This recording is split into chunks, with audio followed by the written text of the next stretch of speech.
What's up, everybody? That's Stacey Blackwood. I'm Clint Lamb, and this is Strength and Conditioning.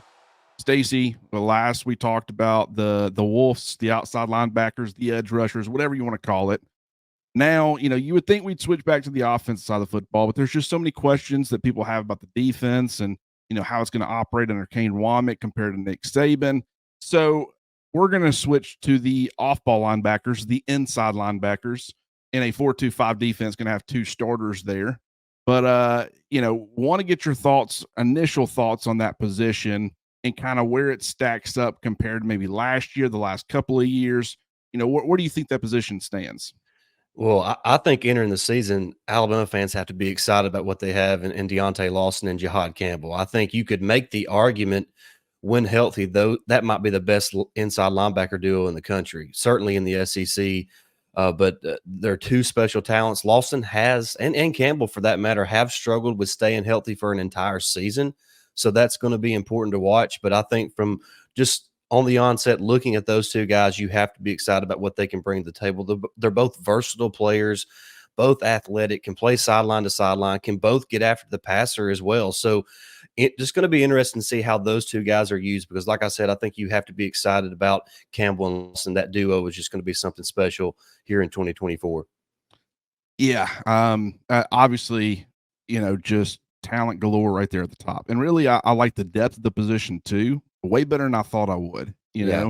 I was a big Justin Jefferson fan last year. Ended up being wrong as far as his potential impact in 2023. And, really right now, it's not a matter of him not becoming that guy. He's certainly becoming the guy that I thought he would, or at least that's what we're hearing. It's just he's being blocked from a full-time every down role by, two of the best in college football. So, really, and that's fine. If that ends up happening, there's nothing you can do about that. Jihaad Campbell was a 5-star player. On 3 had him rated as a top 5 overall player in that class. Big, he's long, very athletic. Deontae Lawson, what he brings to the table, former top 50 overall recruit, tons of talent in his own right. So it's like, Jihaad Campbell emerged last year and became that other dominant or potentially dominant inside linebacker.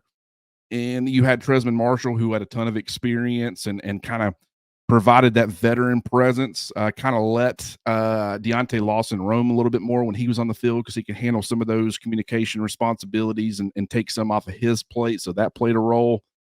And all that combination just kept Justin Jefferson from being able to, get on the field. And granted, part of it also was the fact that while his flashes are up there with really anybody, in my opinion, and just the way he plays the game, he didn't bring the consistency aspect that you need to in order to play for Nick Saban. And that was something that when Saban was asked about him, whether he was talking about Malik Benson on offense, whether he was talking about Justin Jefferson on defense, the two JUCO guys, it was a consistency issue.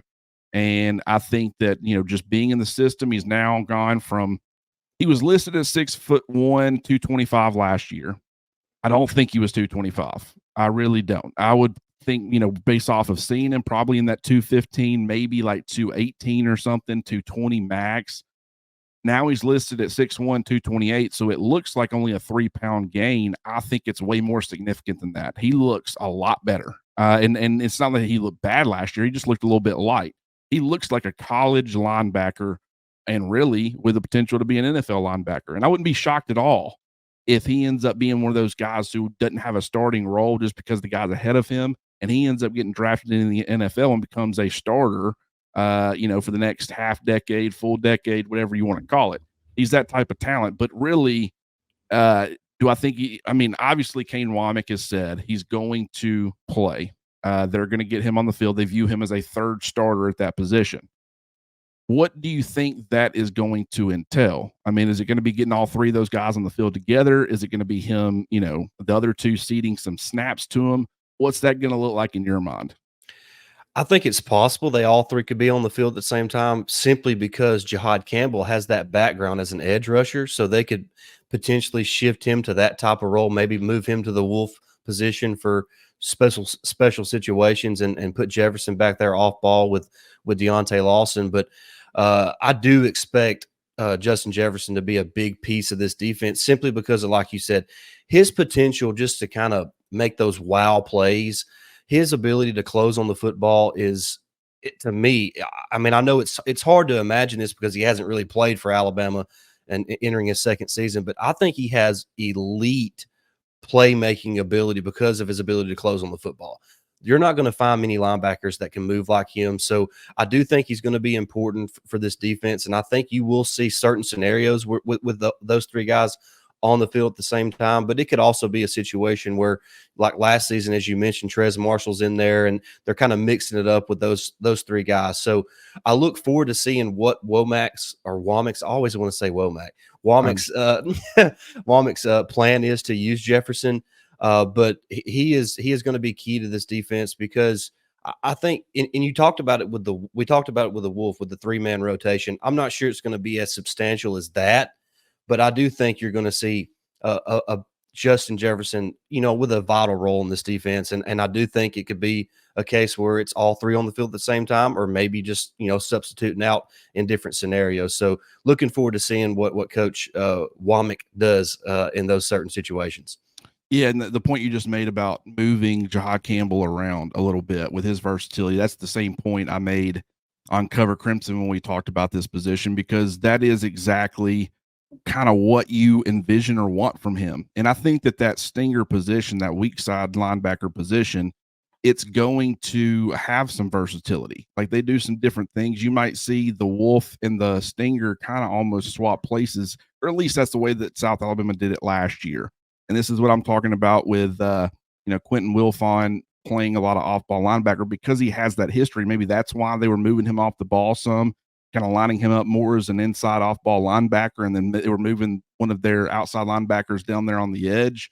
But it was kind of to create confusion. You got to account for a lot of different guys.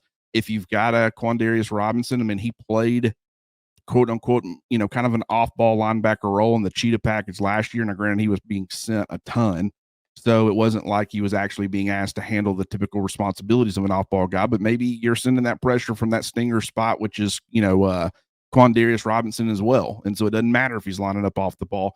It's a matter of moving guys around, creating opportunities. And when you're talking about trying to get Justin Jefferson onto the field, if you can figure out a way to keep that Wolf, maybe, I mean, who do you take off the field, right? Do you move your Bandit inside a little bit in certain situations? You leave your Wolf out there, you move Jihaad Campbell to kind of being more of an edge on the other side, and then you bring Justin Jefferson on the field. Maybe that ends up happening. I could totally see that with Jamarian Latham. I mean, that is a possibility. But, if it is an obvious passing situation and that is something that you might have entertained, you got to ask yourself, okay, but LT Overton's been wrecking things. So if we're not playing him in kind of an every down role, because that's more Jamarian Latham at the Bandit spot, we probably need to be getting him every single passing down rep that we possibly can. So that might happen. It might not happen, but I do think that's a possibility. I do want to put that on people's radars. And I want to point out, because you talk about the rotation side of things, James Miller, Trey Kaiser, and Khalil Jacobs. Those were the three off-ball linebackers for South Alabama last year under Kane Womack. Miller played 482 snaps. Kaiser played 580. And Khalil Jacobs, who was a guy that Alabama was kind of pursuing there for a while, I think Justin Jefferson's development as far as being that linebacker 3 and providing some key important depth made Alabama feel like they could back off a little bit as far as their pursuit of him, but he played 447 snaps. So he saw almost as much time as one of the starters and really was in that same kind of range. 447 snaps on the low end compared to 580 for the top guy. I don't think it's going to be that much of a rotation. I don't think it's going to be that balanced. Go ahead. Yeah, I wouldn't think that Jefferson would play quite that many snaps this season, simply because I view Lawson and Campbell both as potential. It kind of depends on how the draft falls. Day 1 picks, day 2 at the latest. In the NFL, so you don't want to play Jefferson so much that you take those guys off the field in certain situations. So I think it'll be, maybe he plays a third of the snaps compared to what Campbell and Lawson play. Yeah, I can see that. And maybe even a little bit less than that. Yeah. But I think that would, if I had to guess right now, barring injury, which injury is also a very important part of this, but I would say, I could see, a third being like the max, the absolute max. which is still a really solid role. I think he's still going to be an impact player on special teams. And I've told people what I love about Jefferson, and really just how the top three operate together, is that if Jihaad Campbell goes down with an injury, then you've got Justin Jefferson, who, in my opinion, is an ideal stinger. He's exactly what you want at that position. He can run, he can hit, he's got cover ability. And so I wouldn't be shocked, with him coming in at the stinger position. That's the most natural for him to come in. But I also wouldn't be shocked if Deontae Lawson gets injured or Mike linebacker. You've got a 6'3", 244-pound Jihaad Campbell who has the experience. They've talked a lot about Malachi Moore kind of handling the communication responsibilities this year and not Deontae Lawson. I think if that does end up being the case, that's going to take a lot off Deontae Lawson's plate. But that also means that if you move Jihaad Campbell to the mic, it's more about just playing that role and not having to take over the communication responsibilities of it. So that's big. Like, you can keep the continuity of the guy who's calling all the shots defensively, or the guy that's handling all the communication side of things. He remains the same, and Malachi Moore, and it's just him Jihaad Campbell taking over the responsibilities, and then Justin Jefferson coming in, once again at stinger, which is where I think he would thrive in this defense. So I love the depth aspect of that, but let's go a little bit further, because you go one step further and you've got Jeremiah Alexander, who I think has been very much improved. 258 pounds when he gets to Alabama. Last year he's still playing edge. He played edge as a freshman. He's still playing edge as a sophomore last year to start last year. And he's, weighing 249 pounds, so he had lost 9 pounds by that point. And then he makes the in-season move to off-ball linebacker, which, with his lack of length, not super long arms, kind of a Quay Russaw type of situation a little bit. He didn't have the twitch that Russaw does, though. He's more of a power player, and just, he was probably going to be that like Denzel Duvall type of player kind of ceiling. So they move him off the ball where they can kind of protect that lack of length a little bit. And you can move him around a little bit as well, as far as, maybe get him some edge reps if you need to or whatever. But, he's the backup Mike, or listed as the backup Mike. I view him as a linebacker 4. So like I said, I don't think he's first guy off the bench if something happens to Lawson. Maybe I'm wrong on that. But just if they view Jefferson as a third starter, then if a starter goes down, you get your 2 starters on the field, is my thought process there. And it might be Justin Jefferson at the mic. I don't know, but I just wouldn't be surprised if they bumped Campbell over. But Alexander went from 249 pounds last year. The latest roster update has him listed as 232. And so a lot of people might ask the question, okay, I mean, did he go too far? Because you've got Deontae Lawson going from 230 to 239. You got Jihaad Campbell going from 230 to 244. You seem to be wanting to get these guys bigger. Why did you need to carry Jeremiah Alexander all the way down to 232? Well, it's kind of the same situation they did with Kendrick Blackshire, where he's just a very big body guy, kind of Shane Lee as well. You're trying to get them to lose as much weight as possible, any bad weight, and kind of get them more into that off-ball body and get them to a size where they can function as an off-ball linebacker, which, needs a lot more fluidity as far as, being able to get sideline to sideline and run and all those things. And if that's being a little bit lighter, especially in the initial stages, over time, you can put some of that weight back on in a good way. And then his body adjusts, though, to it at that point, being faster and all that stuff. So that's kind of the thought process. And he might stay in that range. But I just think I think he's a very important piece as far as the depth, because if you do have to start working into it, I saw some improvement in the A-Day game as far as run fits, being comfortable playing off the ball. And, compared to last year where maybe he didn't seem comfortable in that, I think he could end up having a, very important role in this defense in the future. But for right now, I think he provides really good depth. Yeah, and I like Alexander. I think you kind of touched on it. What sticks out about his game is just kind of the physicality that kid plays with. And so I think that's important, because you're not, if injuries do happen, you're not losing anything from a physicality standpoint, but you do lose a little bit of that athleticism between the top 3 guys. If one of those top 3 guys go down, Alexander's not quite to their level in terms of athleticism, being able to move sideline to sideline. But he is a physical player. He is continuing to drop weight, and he is moving better than what he was when he first arrived on campus. But there's still some improvement that he has to make. This is still, a relatively new position for him. So the depth is nice. He's a good player. He's going to be a good player down the road. but hopefully it is down the road and it doesn't have to happen this season, because even though I like Alexander, I like his upside. I think he's a physical football player with a lot of tools. I don't think he's obviously at the level of those players. So need to keep those players healthy.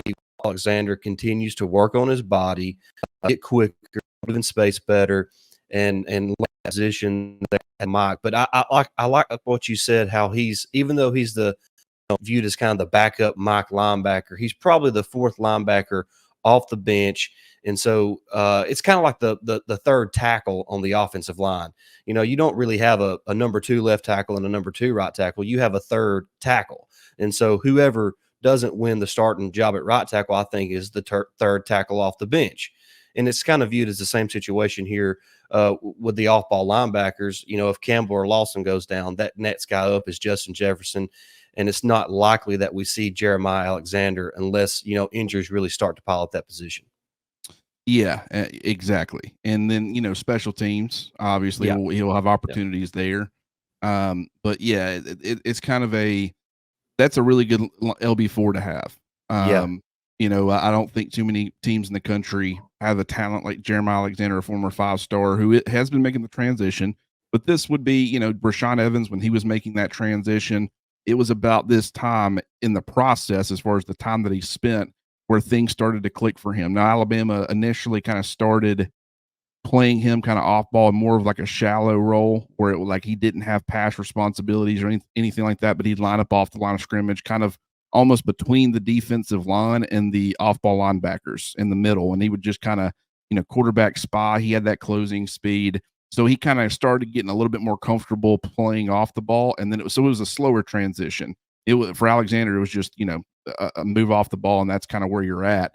But I think it's going to end up paying dividends for him in his future, because I don't really saw NFL upside with the lack of length and the lack of twitchiness and explosiveness, where he could maybe, you know, survive out there as a full-time edge. So maybe you can give him some reps out there here and there when the opportunity presents itself. Obviously, you're going to have different looks where maybe an off-ball linebacker does line up on the edge. I mean, we saw that with Christian Harris.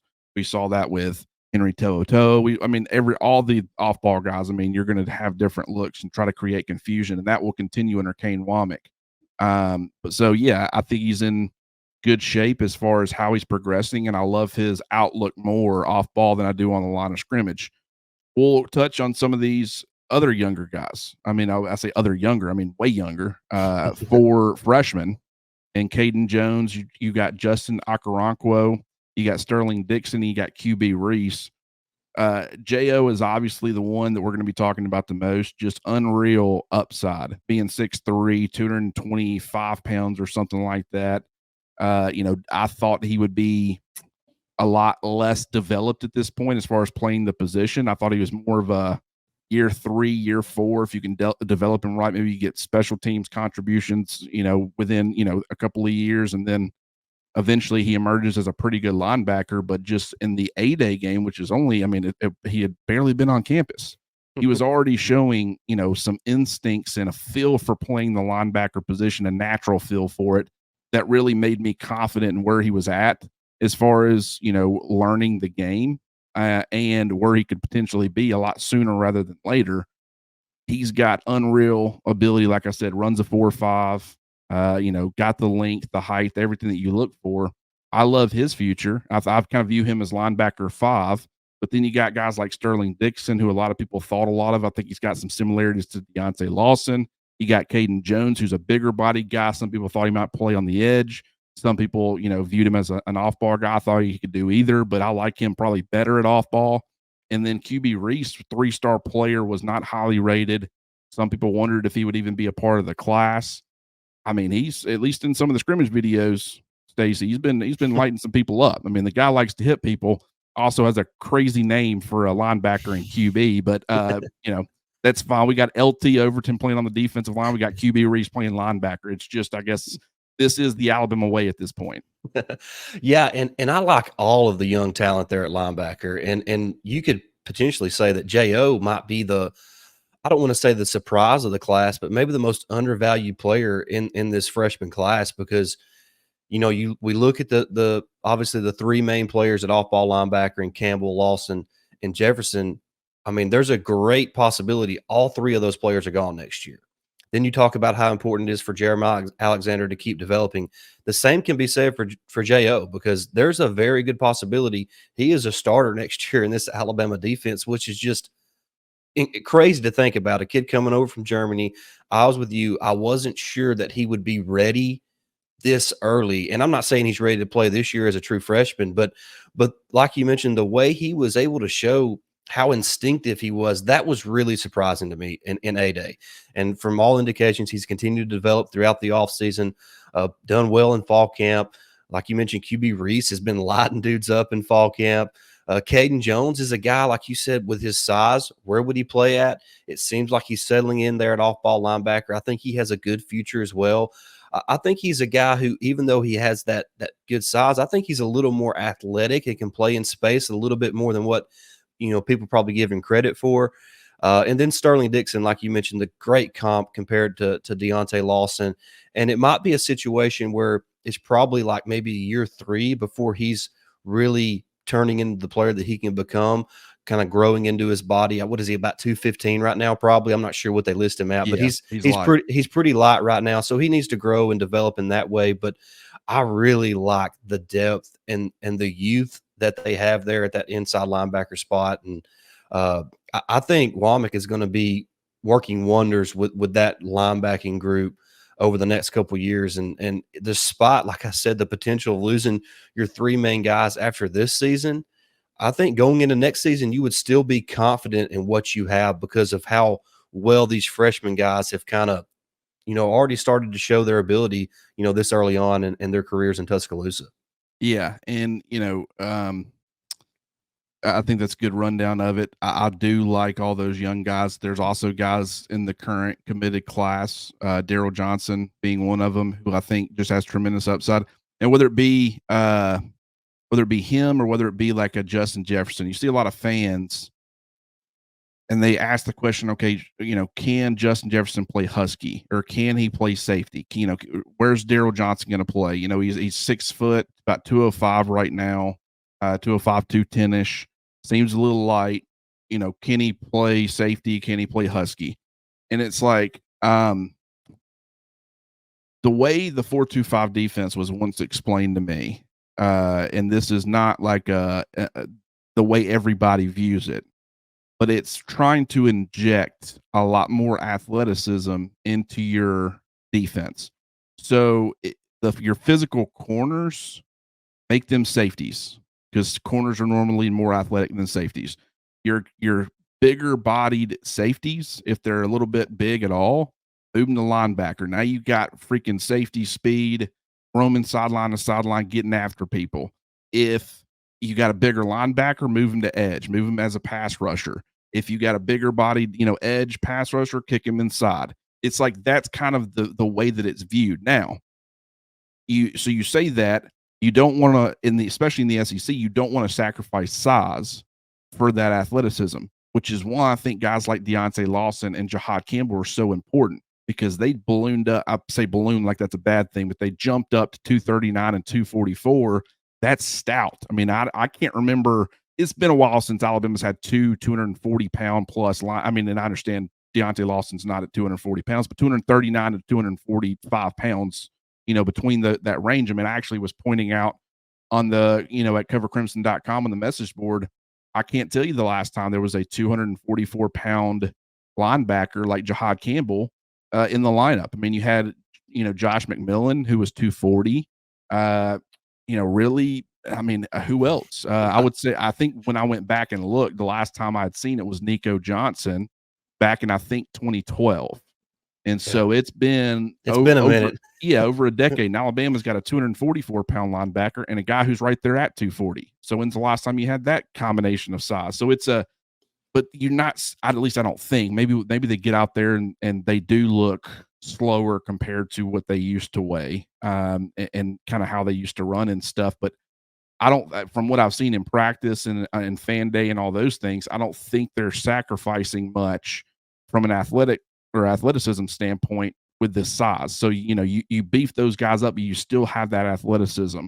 I think that's really important. You've beefed up your pass rushers, your edge rushers, your wolves. They've all gained, 9, 10 pounds, but they all seem as explosive as ever. So you want to add that size where you can, but I want to have people keep in mind, if you're kind of one of those bigger bodied safeties where it's like, yeah, if Daryl Johnson ended up playing safety or Husky, from a run stopping standpoint, that'd be good, but that's kind of not what you want. Not what you want. Like, he goes from being an absolutely elite athlete on the second level at linebacker to being a very okay athlete. I wouldn't say average, slightly above average athlete at like safety. So that's Right. kind of, you just want to put that beef on him, and they've proven. I mean, just look at Justin Jefferson, man, and look how big he looks like an SEC linebacker now. That's going to be Daryl Johnson someday, I promise you. Yep. Yeah, I mean, you got to think about these guys down the road. He's not going to play linebacker at Alabama at 205 pounds.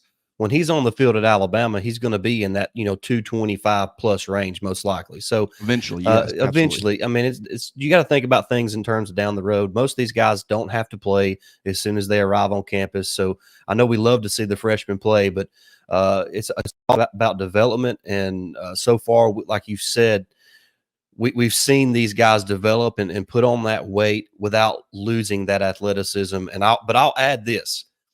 There's not too many Deontae Lawsons and Jihaad Campbells out there in the world that you can recruit that are, 6'2", 6'3", 240 and can run like a deer. So Yeah, you gotta go after those guys that are, 6'1", 205 in high school and kind of help build those guys up, a la Justin Jefferson. So just be patient with those guys, and don't look at what size they are as a junior or senior in high school. Try to picture what they're going to look like in their third year in Tuscaloosa.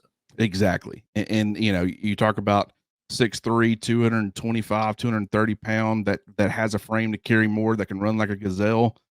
Justin Okoronkwo is one of those guys, which is why, Nick Saban, I think, the fact that he started branching out as far as just the recruiting, and the fact that he understands that he develops guys. Like, that's been something he's been known for. I mean, you talk about a lot of the 3 stars that have come through Tuscaloosa that have been developed into really good players, first round picks.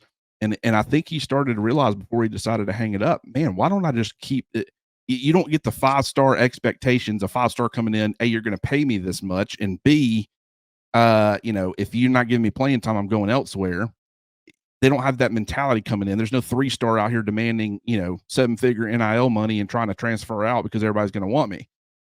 So that's one aspect of it that I think is important, but also so we can get some guys like a Justin Okoronkwo on the roster, develop them, and then you've got that 5-star caliber player because you took the time, and they're not expecting, like, if Justin Okoronkwo doesn't play this year, he's not looking to leave because he's disappointed. A 5-star might be. He understood coming in that he was going to be a multi-year development guy, and so he would that's nothing's falling out of line of expectation. So I just think that the way Nick Saban started approaching some of the guys that are in the current recruiting class that are maybe not ranked as high, whether it be in 2024, the guys who are already on campus besides Jo, or in 2025, guys who are currently committed, I like a lot of them, and I think that that's kind of the smart way to go about it, because Kalen DeBoer is known for being a developer. On the offensive side of the football, maybe we don't know a ton about the defensive side, but I believe in Kane Wommack's ability to do that as well, because he's gotten a lot out of really I wouldn't say subpar talent. That's not what I mean, but yeah, he wasn't recruiting 5-stars and high 4-stars at South Alabama, but he was getting really effective defensive play that kind of was up there, with some of the top programs in the country. So anything else, Stacey, before we hop out of here? No, just I really like this off-ball linebacker group because of the top 3 guys. I think you have to have a lot of confidence in what they can bring to the table. And then the younger players provide that really good depth. And then you have a guy who's kind of in the middle there, entering his 3rd season in Tuscaloosa, Jeremiah Alexander, who's starting to prove that he can be a really good football player at that off-ball linebacker position. So excited about this group. I think fans are going to love the physicality, the athleticism, and kind of the aggressiveness that they're going to see from that group on the field this fall. So excited to see what they do here next Saturday. Yeah. Final thing I'll say about it, just because, I like that you brought that up. The fact that you're doing a 1-gapping scheme compared to a 2-gapping, linebackers had to play off of the defensive line in a 2-gap scheme. Like, it's gap control. play the man, figure out exactly what your gap responsibility was going to be. Linebacker has to try to read that as well and play off of that, so you don't know what gap. When you're in a one gapping scheme, defensive linemen know where they're going. Linebackers know the gaps they're responsible for, and it creates a lot more of an attacking style.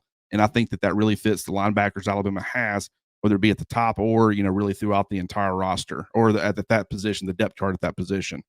Stacey, I appreciate you hopping on here with me. This has been fun. We will certainly be back doing another one of these. We will be switching back to the offensive side of the football and getting another preview on that. But as always, brother, I appreciate you. We'll do this again soon. Yes, sir.